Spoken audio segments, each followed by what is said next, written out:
أعوذ بالله السميع العليم من الشيطان الرجيم بسم الله الرحمن الرحيم والذي جاء بالصدق وصدق به أولئك هم المتقون. وقال الله تبارك وتعالى في مقام آخر إلا تنصروه فقد نصره الله إذ أخرجه الذين كفروا ثاني اثنين إذ هما في الغار إذ يقول لصاحبه لا تحزن إن الله معنا. اللهم صل على محمد وعلى آل محمد كما صليت على إبراهيم وعلى آل إبراهيم إنك حميد مجيد. اللهم بارك على محمد وعلى آل محمد كما باركت على إبراهيم وعلى آل إبراهيم إنك حميد مجيد. سبحانك لا علم لنا إلا ما علمتنا إنك أنت العليم الحكيم. اللهم انفعنا بما علمتنا وعلمنا ما ينفعنا وزدنا علما. رب اشرح لي صدري ويسر لي أمري واحلل عقدة من لساني يفقهوا قولي.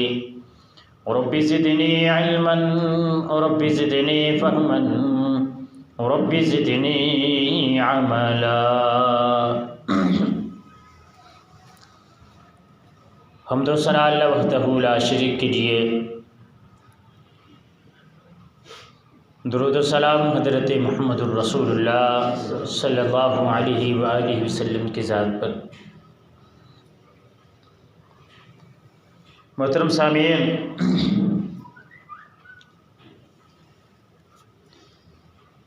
آج عربی مہینے کی 22 تاریخ ہے،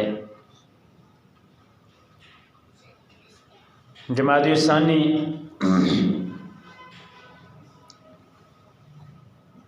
اسی مہینے کے 21 تاریخ جو گزشتہ کل گزر گئی ہے، اس تاریخ کو رسول اللہ صلی اللہ علیہ وسلم کے سب سے پیارے صحابی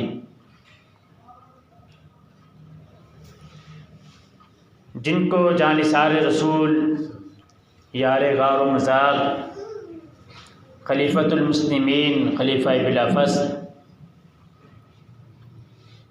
حضرت ابوبکر صدیق رضی اللہ تعالیٰ عنہ کے نام سے یاد کیا جاتا ہے، ان کی وفات ہوئی. اسی حوالے سے چند گزارشات عرض کروں گا. حضرت ابوبکر صدیق رضی اللہ تعالیٰ عنہ سب سے زیادہ رقیق القلب انسان تھے. دل بہت نرم تھا. رسول اللہ صلی اللہ علیہ وسلم کے وہ صحابی ہیں کہ انبیاء کے بعد سب سے زیادہ اگر فضیلت ہے امت میں سے تو حضرت ابوبکر صدیق رضی اللہ تعالیٰ عنہ. ان کی شان، ان کی قدر، ان کی منزلت سب سے زیادہ. کیوں؟ اس وجہ سے کہ کائنات کے امام کے ساتھ ہر معاملے میں شانہ بشانہ چلنے والے. وہ معاملہ ہجرت کا ہو، وہ معاملہ جنگوں کا ہو، وہ معاملہ اللہ رب العزت کے راستے میں خرچ کرنے کا ہو، وہ معاملہ غلاموں کو آزاد کروانے کا ہو، وہ معاملہ لوگوں کو اسلام کی طرف دعوت دینے کا ہو، یہ سب سے پہلے اسلام قبول کرنے کا ہو تو حضرت ابوبکر صدیق رضی اللہ تعالیٰ عنہ سب سے آگے نظر آتے ہیں۔ سیدنا عمار بن یاسر بیان کرتے ہیں، فرماتے ہیں کہ میں نے رسول اللہ صلی اللہ علیہ وسلم کے ساتھ حضرت صدیق اکبر کو اس وقت دیکھا جب اسلام لانے والے 3 غلام تھے، ایک بچہ تھا، ایک عورت تھی اور ایک آزاد انسان تھا، وہ حضرت ابوبکر صدیق رضی اللہ تعالیٰ سب سے پہلے اسلام کو قبول کیا، توحید کی دعوت کو اپنایا، رسالت کو اپنایا، کائنات کے امام کی اطاعت کی، ایسی محبت کی جو محبت کرنے کا حق تھا۔ یہ ساری چیزیں ہونے کے باوجود اس لیے کائنات کے امام سے اگر کوئی بڑی عورت مسئلہ پوچھنے کے لیے آتی ہے، کہتی ہے اللہ کے نبی میں یہ مسئلہ پوچھنا چاہتی ہوں، فرمایا کل آ جانا۔ اس نے کہا کل میں آؤں اور آپ اس دنیا میں نہ ہوں تو پھر میں کس سے مسئلہ پوچھوں؟ فرمایا ابوبکر صدیق سے پوچھ لینا۔ شان، عزت، مقام، قدر، منزلت اللہ رب العزت نے اتنی عظمت اور شان دی ہے کہ لقب صدیق پڑ گیا۔ صدیق لقب پڑا کیوں؟ سچ تو سارے بولتے ہوں گے، اکثر لوگ سچ بولتے ہوں گے، لیکن صدیق، تجھے صدیق کا لقب کیوں ملا؟ اس وجہ سے ملا کہ جس طرح کے سچ تو نے بولے کوئی نہیں بولے گا۔ مکے کے لوگ کافر اکٹھے ہو کے حضرت ابوبکر صدیق کے پاس آتے ہیں، آگے کہتے ہیں صدیق ذرا یہ تو بتا، کوئی بندہ یہ کہے کہ میں راتوں رات یہاں سے مسجد اقصیٰ گیا ہوں، 7 آسمانوں کی سیر کر کے آیا ہوں، ممکن ہے؟ کہنے لگے نہیں۔ پکی بات ہے؟ ہاں پکی بات ہے، اس طرح ممکن نہیں ہو سکتا۔ فرمایا اگر تیرا دوست کہے جس کو تو نبی مانتا ہے، جس پر تو اپنی جان نچھاور کرتا ہے، جس کے اوپر تو اپنا مال نچھاور کرتا ہے، اگر وہ کہے تو پھر؟ کہا یہ بات واقعی اس نے کہی ہے؟ ہاں وہ کہتا ہے کہ میں راتوں رات یہاں سے مسجد اقصیٰ گیا، وہاں سے 7 آسمانوں کی سیر کر کے آیا ہوں۔ فرمایا اگر اس نے کہا تو پھر سچ ہی کہا ہے۔ کہا ابھی تو کہہ رہا تھا کہ ایسا ممکن نہیں ہو سکتا، اب تو کہہ رہا ہے کہ وہ سچ کہہ رہا۔ فرمایا جب میں نے اس نبی کی اس بات کو تسلیم کیا، اس نے کہا میرے اوپر آسمانوں سے فرشتہ نازل ہوتا ہے، تو میں نے اس بات کو مان لیا، تو یہ تو کوئی بات ہی نہیں ہے اس کے سامنے۔ سچ تو کئی بولتے ہوں گے لیکن صدیق تیرے جیسا سچا کوئی نہیں۔ رسول اللہ صلی اللہ علیہ وسلم معراج سے واپس آئے، ایک یہ گواہی صدیق کی، دوسری گواہی صدیق کا لقب اس وجہ سے بھی ملا کہ کبھی ساری زندگی کے اندر جھوٹ نہیں بولنا۔ صدیق کا لقب اس وجہ سے بھی ملا کہ زندگی کے اندر ایسا کوئی گناہ نہیں کیا کہ اللہ کے نبی اس سے ناراض ہوئے، اس وجہ سے بھی صدیق ہے۔ اکثر مفسرین نے لکھا ہے کہ حضرت ابوبکر صدیق کو صدیق اس وجہ سے بھی کہا جاتا ہے کہ سب سے پہلے اسلام قبول کرنے والے۔ اللہ تعالیٰ قرآن مجید میں فرماتے ہیں والذی جاء بالصدق وصدق بہ اولئک هم المتقون۔ سچوں کا تذکرہ کر کے اللہ رب العزت کہتے ہیں کہ ہی لوگ متقی ہیں۔ کیسا صدیق ہے؟ اللہ کے نبی پوچھتے ہیں ہے کوئی آج ایسا جس نے کسی بیمار کی تیمارداری کی ہو؟ ایک ہی ہاتھ مجلس میں سے کھڑا ہوتا ہے حضرت ابوبکر صدیق۔ دوسری مرتبہ پھر پوچھا کوئی ایسا شخص ہے جس نے آج روزہ رکھا ہو؟ پھر ہاتھ کھڑا کیا، فرمایا اللہ کے نبی میں نے آج روزہ رکھا ہے، بیمار کی عیادت بھی کی ہے، روزہ بھی رکھا ہے۔ پھر پوچھا، فرمایا آج کسی نے کسی مسکین کو کھانا کھلایا ہو، ایسا کوئی ہے؟ پھر حضرت صدیق اکبر نے ہاتھ کھڑا کیا، فرمایا اللہ کے نبی میں ہوں، میں نے آج ایک مسکین کو کھانا بھی کھلایا ہے۔ پھر چوتھا سوال کیا اللہ کے نبی نے، بتلاؤ کوئی ایسا بندہ ہو جس نے جیسے آج کسی مسلمان کا جنازہ پڑا ہو، پھر حضرت صدیق اکبر کا ہاتھ ہی کھڑا ہوتا ہے۔ اللہ کے نبی فرماتے ہیں کہ جس طرح کسی بات تیرے اندر ابو بکر، وہ لوگ جنتی ہوتے ہیں۔ دنیا کے اندر جنت کے سرٹیفکیٹ، اللہ کے نبی کی مجلس کے اندر جنت کا سرٹیفکیٹ۔ اطاعت اور فرما برداری کتنی ہے، اطاعت اور فرما برداری کتنی ہے۔ حضرت امی عائشہ کے اوپر الزام لگا، ان میں ایک صحابی بھی شامل تھے، مصطح بن اساسہ رضی اللہ تعالیٰ عنہ۔ تہمت لگائی گئی حضرت امی عائشہ، کتنے دن گزر گئے، آخر بعد میں پتہ چلا کہ مصطح بھی اس تہمت کے اندر شامل تھا۔ اور مصطح کون ہے؟ حضرت ابوبکر صدیق رضی اللہ تعالیٰ عنہ اس کو ماہانہ خرچ دیتے ہیں، ماہانہ خرچ دیتے ہیں اس کو مصطح۔ پتہ چلا کہ جس کو میں ماہانہ خرچ دیتا ہوں اس نے میری بیٹی کے اوپر تہمت لگائی ہے، تہمت کے اندر شامل ہے۔ کہا آج کے بعد مصطح کو میں خرچہ نہیں دوں۔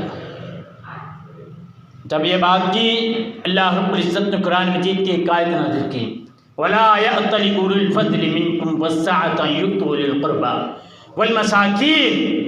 یاد رکھو تم میں سے کسی فضیلت والے کو یہ لائق نہیں ہے کہ اگر وہ کسی کی مدد کرتا ہے تو اس کو روکو۔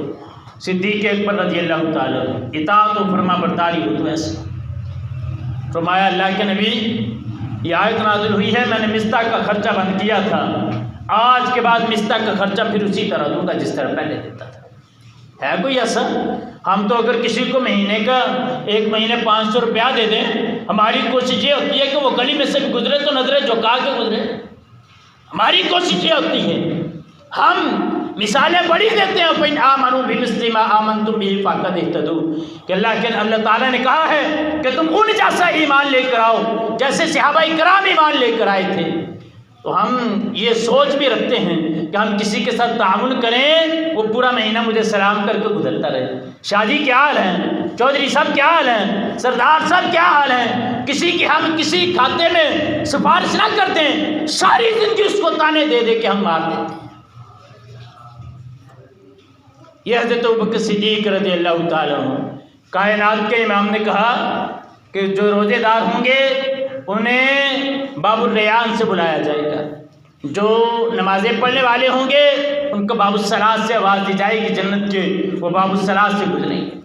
فرمایا جو مال خرچ کرنے والے ہیں وہ باب الصدقہ سے داخل ہوں گے، جو جہاد کرنے والے ہیں وہ باب الجہاد سے داخل ہوں گے۔ اللہ کے نبی حضرت صدیق اکبر کھڑے ہوئے، فرمایا اللہ کے نبی کوئی شخص ایسا بھی ہے جس کو جنت کے 8 دروازوں سے آواز ملے اور وہ 8 دروازوں میں سے جس میں سے چاہے جنت کے اندر داخل ہو جائے؟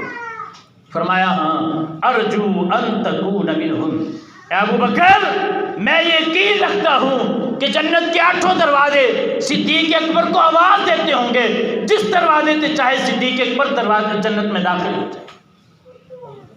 ایسی شان، ایسی منزلت، ایسی قدر اللہ رب العزت نے انبیاء کے بعد اگر دی ہے تو حضرت ابوبکر صدیق رضی اللہ تعالیٰ۔ دوسرا لقب عتیق ملا۔ امی عائشہ بیان کرتی ہے کہ رسول اللہ صلی اللہ علیہ وسلم کے پاس ایک مرتبہ میرے بابا تشریف لائے تو اللہ کے نبی نے فرمایا انت عتیق اللہ من النار فیومئذ سمی عتیقا، تم جہنم سے اللہ کے آزاد کرتا ہو تو اسی دن سے ان کا نام عتیق رکھ دیا گیا۔ یہ لقب عتیق بھی ملا تو اللہ کے نبی نے خود دیا یہ لقب کہ تمہیں جہنم سے آزاد کر دیا گیا، جہنم تمہارے قریب بھی نہیں آئے گی، تم جنت کے اندر جاؤ گے۔ کیوں؟ نبی کریم کا ساتھ کتنا دیا ہے، ہجرت کا موقع ہو تب، غار کے اندر گئے ہیں تب، اللہ تعالیٰ اپنے نبی کی غار کے اندر حفاظت نہیں کر سکتا تھا؟ ہجرت کے موقع پہ اللہ کے نبی اگر اکیلے بھی نکلتے تو اللہ رب العزت اپنے نبی کی حفاظت نہیں کر سکتا تھا؟ کر سکتا تھا، ساتھ کیوں دیا؟ امت کو سمجھایا۔ غار کے اندر جا کے حضرت صدیق اکبر کے پاؤں کے اوپر سانپ نے ڈنگ بھی مارا، کیا سمجھایا؟ یہی سمجھایا کہ ابو بکر کو تنگ نہیں کرنا۔ کیوں؟ اللہ کے نبی نے خود فرمایا، اللہ کے نبی نے خود فرمایا۔ کسی معاملے میں تھوڑی سی ناراضگی ہو گئی خلیفہ اول اور خلیفہ ثانی، حضرت صدیق اکبر اور عمر بن خطاب رضی اللہ تعالیٰ عنہ کے۔ حضرت صدیق تھوڑے سے پشیمان ہوئے، عمر فاروق کے گھر گئے، عمر فاروق نہ مانے، وہاں سے نکلے تو سیدھے رسول اللہ صلی اللہ علیہ وسلم کی خدمت میں حضرت صدیق۔ حضرت عمر کو خیال آیا کہ یار صدیق میرے گھر چل کے آیا تھا، میں نے ان کی بات نہیں سنی، میں چاہتا ہوں جا کے دیکھا صدیق اکبر گھر نہیں ہے۔ دوسرا مقام صدیق اکبر کا اور کوئی ہے ہی، وہ کیا مقام ہے، وہ ٹھہرنے کی جگہ کون سی ہے؟ اللہ کے نبی کا گھر ہے، اللہ کے نبی کی مجلس ہے۔ فاروق اعظم نکلے رسول اللہ صلی اللہ علیہ وسلم کی خدمت میں۔ حضرت صدیق پر اللہ کے نبی کو ساری بات بتا چکے تھے کہ اللہ کے نبی اس طرح ناراضگی ہوئی تھی، میں عمر بن خطاب کے گھر گیا تھا، وہ مانا نہیں۔ جیسے ہی حضرت عمر بن خطاب کو آتے دیکھا، اللہ کے نبی کے چہرے کا رنگ تبدیل ہوا۔ صدیق اکبر اللہ کے نبی کے سامنے دوزانو ہو کے بیٹھ گئے، فرمایا اللہ کے نبی عمر کی غلطی نہیں، غلطی میری تھی، عمر کی غلطی نہیں، غلطی میری تھی۔ فرمایا عمر بات سن لو، تم صدیق کو تکلیف پہنچا کے مجھے تکلیف پہنچاتے ہو، تم میرے دوست کے بارے میں مجھے تکلیف پہنچاتے ہو، تمہیں پتہ نہیں تم سارے میری تکذیب کرنے والے تھے، میری تصدیق کرنے والا تھا تو وہ ایک بکر صدیق تھا رضی اللہ تعالیٰ، تم اس کے بارے میں مجھے تکلیف نہ پہنچایا کرو، اس کی عظمت بڑی ہے، اس کی شان بڑی ہے۔ کیوں؟ فرمایا کہ میں اگر دنیا کے اندر کسی کو خلیل بناتا تو ابوبکر صدیق کو بناتا، میں نے اپنا خلیل اللہ رب العزت کو بنایا۔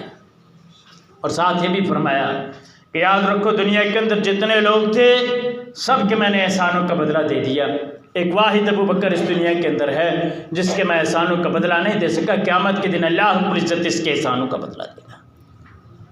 اور آج یقین کرے دکھ ہوتا ہے، اللہ کے نبی کی اتنی بشارتیں جنت کے لیے، اللہ کے نبی نے عشرہ مبشرہ صحابی مشہور ہیں، عشرہ مبشرہ صحابی مشہور ہیں، اللہ کے نبی نے فرمایا یہ 10 صحابی ایسے ہیں جو جنتی ہیں، نام لے لے کے کہا کہ یہ جنتی ہیں۔ سب سے پہلا نام لیا تو فرمایا ابوبکر فی الجنہ، عمر فی الجنہ، عثمان فی الجنہ، علی فی الجنہ۔ 10 صحابہ کے نام لیے تو سب سے پہلے ابوبکر۔ مصلی امامت پہ اگر کھڑا کیا اپنی بیماری کی حالت میں تو سیدنا صدیق اکبر کو کیا سمجھایا تھا لوگوں کہ میرے بعد خلیفہ ہوگا تو ابوبکر صدیق ہوگا رضی اللہ تعالیٰ۔ ہم ان کی سیرت کے واقعات اپنے بچوں کو کیوں نہیں پڑھاتے؟ ہم بڑے بڑے کھلاڑیوں کے واقعات اپنے بچوں کو سناتے ہیں، گلوکاروں کے واقعات اپنے بچوں کو سناتے ہیں۔ سنائیے یہ تاریخ کے واقعات، احادیث سنائیے اس طرح کے اسلامی ہیرو کی اپنے بچوں کو، پھر دیکھنا وہ بچے بھی کوشش کریں گے کہ ہم سچی کو، جس کے بارے میں اللہ رب العزت کہتے ہیں اذ یقول لصاحبہ لا تحزن ان اللہ معنا۔ فرمایا اللہ کے نبی اگر انہوں نے غار کے اوپر کھڑے ہو کے اپنے قدموں کی طرف دیکھا تو ہم نظر آ جائیں گے۔ فرمایا یاد رکھ ابوبکر لا تحزن، تو غم نہ کر، ان اللہ معنا، اللہ ہمارے ساتھ ہے۔ وہ ابوبکر صدیق رضی اللہ تعالیٰ زندگی کے اندر غلام ایک مرتبہ کھانا لے کے آ گیا، بغیر پوچھے کھا لیا، پوچھا نہیں کہ کہاں سے آیا، بغیر پوچھے کھا لیا۔ جب وہ کھا لیا تو غلام نے کہا کہ آقا دیجیے میں کھانا اس وقت یہ میں کھانا وہاں سے لے کر آیا ہوں کہ زمانہ جاہلیت میں فال نکالا کرتا تھا، میں نے کسی کی فال نکالی تھی تو اس کا معاوضہ آج انہوں نے مجھے دیا ہے۔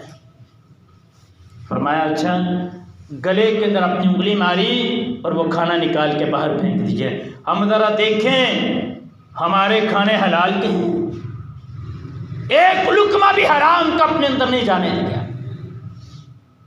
ہمارے جتنے کھابے ٹابے سارے وہ کس چیز کے ہیں۔ اور افسوس کی بات ہے کئی دنوں سے یہ میں پوسٹ کر رہا ہوں کہ سرکاری لوگ، سب کی بات نہیں لیکن جو لوگ اس گناہ کے اندر، اس گناہ کی دلدل کے اندر دھنسے کیا ہے جی، کچھ بھی نہیں، 100-200 روپے کے پیچھے بکنے والے لوگ، اور کچھ لوگوں کو تو گریڈ سن کے بھی حیران کو 17واں گریڈ 16واں گریڈ اتنی اچھی تنخواہیں ہوتی ہیں، اور رشوت کس سے مانگ رہے ہوتے ہیں؟ جس کی 700 روپیہ دیہڑی مزدوری ہوتی ہے اس سے رشوت مانگ رہے ہوتے ہیں۔ کتنے افسوس کی بات ہے۔ اور حرام کے لقمے جب پیٹ کے اندر جاتے ہیں تو پھر کیا ہوتا ہے کہ جی ٹیسٹ کروائیں ڈاکٹر سے، بیماری بھی کوئی نہیں آ رہی، سمجھ نہیں آ رہی کیا ہو رہا ہے۔ حضرت ابوبکر صدیق رضی اللہ تعالیٰ ہر نیکی میں سبقت، مال خرچ کرنے کے اندر سبقت۔ حضرت عمر بن خطاب کہتے ہیں غزوہ تبوک کے موقع پہ جب اللہ کے نبی نے اعلان کیا نا کہ جاؤ اپنا اپنا مال لے کر آؤ، تبوک کے موقع پہ گرمی بھی بڑی شدت کی ہے، فصلیں بھی پک چکی ہیں، سفر بڑا لمبا ہے، جو فوج ہے آگے طاقتور فوج ہے رومیہ کی، اس سے جا کے ٹکرانا ہے، مال خرچ کرو، مال خرچ کرنا ہے۔ اور تو عمر کہتے ہیں مال بڑا کثرت کے ساتھ ہے، میں نے سوچا ابوبکر تو ہی سبقت لے کے جاتا، آج تجھ سے سبقت لے جانی دیکھی جائے۔ فرمایا اچھا، گیا عمر فاروق گھر کا آدھا سامان اللہ کے نبی کے لا کے خدمت میں پیش کر دیا۔ حضرت ابوبکر صدیق کیا گھر کا سارا سامان اٹھایا اللہ کے نبی کے لا کے خدمت میں پیش کر دیا۔ حضرت عمر کہتے ہیں پوچھا اللہ کے نبی نے عمر کیا لائے ہو؟ فرمایا اللہ کے نبی گھر کا آدھا سامان لے کر آ گیا۔ ابوبکر تو کیا لایا؟ فرمایا اللہ کے نبی سارا کچھ لے کے آ گیا۔ چھوڑ کے کیا آیا ہے؟ فرمایا اللہ اور اس کے رسول کی محبت، بس صرف یہی چیز اللہ کے نبی ہے میرے پاس۔ ہجرت کے موقع کے اوپر سیرت نگاروں نے لکھا ہے اللہ کے نبی جب سفر کر رہے تھے، حضرت ابوبکر صدیق کبھی آگے ہوتے ہیں، کبھی دائیں، کبھی بائیں، کبھی پیچھے ہوتے ہیں۔ پوچھنے والا نے پوچھا کیا بات ہے، آپ ایسے کیوں کرتے ہیں؟ فرمایا مجھے جب خدشہ ہوتا ہے کہ اللہ کے نبی کے کوئی پیچھے سے حملہ نہ کرتے، میں پیچھے آ جاتا ہوں۔ جب مجھے خدشہ ظاہر ہوتا ہے کوئی دائیں سے بائیں سے سامنے سے حملہ کرتے، میں ویسے ویسے اپنی تبدیلی کرتا رہتا ہوں۔ فرمایا ابوبکر ہجرت پہ جانا ہے؟ فرمایا اللہ کے نبی تیار ہوں۔ پوچھا نہیں کیوں؟ فرمایا تیار ہوں۔ فرمایا کیا تیاری ہے؟ فرمایا اللہ کے نبی 2 سواریاں تیار کی ہیں، ایک اپنے لیے ایک آپ کے لیے۔ اتنی محبت، اتنی الفت اللہ کے نبی سے، اور اپنی خلافت کے قائم ہونے کے بعد سب سے پہلا جو منہج تھا صدیق کا وہ یہی تھا، اللہ کے نبی کی وفات کے اوپر کھڑے ہو کے یہ خطبہ دیا تھا کہ یاد رکھو جو یہ کہتا ہے کہ اللہ کے نبی نہیں فوت ہوئے، اللہ کے نبی فوت ہو گئے۔ اللہ رب العزت زندہ اور قائم رہنے والی ذات ہے۔ اور ساتھ یہ بھی بتا دیا اسامہ بن زید کا لشکر روانہ کرنا تھا، اللہ کے نبی نے اپنی آخری زندگی کے اندر کہ صحابہ کرام نے کہا اسامہ بن زید چھوٹی سی عمر ہے، یہ لشکر کی کمان کرنے کے قابل نہیں ہے۔ فرمایا اچھا، اللہ کے نبی اسامہ بن زید کہتے ہیں کہ میں اللہ کے نبی کے پاس آیا، آپ کے پاس آ کے میں بیٹھا تو اللہ کے نبی کبھی میرے اوپر ہاتھ رکھتے، کبھی ہاتھ اوپر اٹھاتے، کبھی ہاتھ رکھتے، کبھی ہاتھ اوپر اٹھاتے۔ کہتے مجھے محسوس ہوا کہ اللہ کے نبی نے میرے لیے دعا کی ہے۔ کہتے ساتھ ہی اللہ کے نبی کی وفات ہوئی، اکثر صحابہ نے کہا کہ اس لشکر کا روانہ نہ کیا جائے، قبائل نے ارتداد کا اعلان کر دیا ہے، مانعین زکوٰۃ کا فتنہ بھی ہے، ختم نبوت کے منکر بھی اٹھ چکے ہیں۔ حضرت ابوبکر فرماتے ہیں کہ جس لشکر کو اللہ کے نبی نے روانہ کیا اس لشکر کو میں کبھی بھی نہیں روکوں گا۔ اسامہ بن زید کو لشکر کی کمان دی، لگام کو تھام کے مدینے کے باہر تک آئے، اس لشکر کو روانہ کیا، اور سب نے بعد میں تسلیم کیا کہ ابوبکر اپنی بات کے اندر سچا تھا، کہ وہ اطاعت رسول کرتا تھا۔ اللہ کے نبی کی الفت اور محبت کی وجہ سے جو کام بھی کیا اللہ اور اس کے رسول کی اطاعت میں کیا ہے۔ اللہ رب العزت سے دعا ہے ہمیں عمل کی توفیق عطا فرمائے۔ وآخر دعوانا الحمدللہ رب العالمین۔